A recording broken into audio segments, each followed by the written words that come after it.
ये कहानी है एक बाप बेटे की जो स्कूटर पर कहीं पर जा रहे होते हैं। तभी जो बाप होता है उसकी नजर पड़ती है रोड के साइड में कुछ लड़कों के ऊपर जो कि कीचड़ में कुछ ढूंढ रहे होते हैं। तो अपना स्कूटर वहां पर रोकते हैं और जाकर के उनसे पूछते हैं कि बेटे क्या ढूंढ रहे हो यहाँ पर। तो उनमें से एक बोलता है कि आपको दिख नहीं रहा है कि ये सामने सोने का फल है, हम उसको पाने की कोशिश कर रहे हैं। उसकी ये बात सुनते ही पिता का ध्यान जाता है उस सोने की फल की तरफ जो चमक रहा होता है।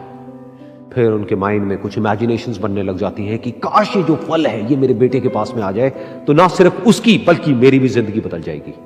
तो बिना सोचे समझे अपने बेटे को धक्का मार देते हैं उस कीचड़ में और बोलते हैं कि तुझे किसी भी कीमत पर वो फल लेकर के आना है।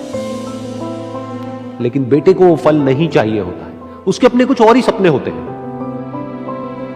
वो बहुत कोशिश करता है अपने पिता को ये समझाने की कि मेरी खुशी इस फल में नहीं है, मेरी खुशी कहीं और है, मेरे सपने कुछ और है। लेकिन उसके पिता उसकी एक नहीं सुनते हैं। वो उसको धक्का मारते हैं उस कीचड़ में और बोलते हैं कि मैं तुझसे पूछ नहीं रहा हूं, तुझे बता रहा हूं कि तुझे वो लेकर के आना है। तो वो बेटा भी अपने बाप के सपने को सच करने के लिए अपनी पूरी जान लगा देता है और पूरी कोशिश करता है कि किसी तरीके से उस सोने का फल उसके हाथ में आ जाए। लेकिन जैसे जैसे वो हाथ पैर मारता है उस फल को पकड़ने के लिए वो और नीचे धंसने लग जाता है और फिर जाकर के उसको समझ आता है कि ये कीचड़ नहीं है, ये दलदल है। वो चीखता है, चिल्लाता है, अपने पिता को आवाज लगाता है, लेकिन उसके पिता उसकी एक नहीं सुनते। बोलते हैं कि बहाने मत बना, और भी लोग हैं वहां पर जो कर रहे हैं, तो जब वो कर सकते हैं तो तू क्यों नहीं कर सकता। तो एक बार वो फिर से कोशिश करता है और अपनी पूरी जान लगा देता है, लेकिन उसके बाद भी उसके हाथ में कुछ नहीं आता है और वो धीरे धीरे नीचे धंसता चला जाता है और मर जाता है।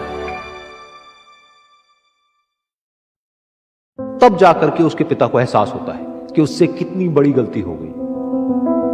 वो वहीं बैठ करके रो रहा होता है, चीख रहा होता है, चिल्ला रहा होता है। तभी वहां पर एक साधु आता है और वो साधु उस आदमी से पूछता है कि तुम क्यों रो रहे हो। फिर वो आदमी उस सोने के फल की तरफ इशारा करते हुए उस साधु को अपनी पूरी बात बताता है और बोलता है कि इसमें मेरी क्या गलती है, मैंने तो जो कुछ भी किया अपने बेटे की खुशी के लिए किया।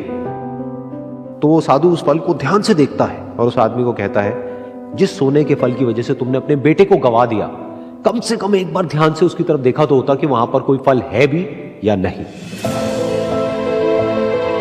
ये सुन करके उस आदमी को गुस्सा आया और उसने कहा कि सामने तो दिख रहा है फल, आपको नहीं दिख रहा क्या। तब वो साधु उस कीचड़ के ऊपर एक पेड़ होता है जिसकी तरफ इशारा करते हैं और बोलते हैं कि वो जिसे तुम देख रहे हो वो उस फल की परछाई है, असली फल वहां पर उस पेड़ के ऊपर है।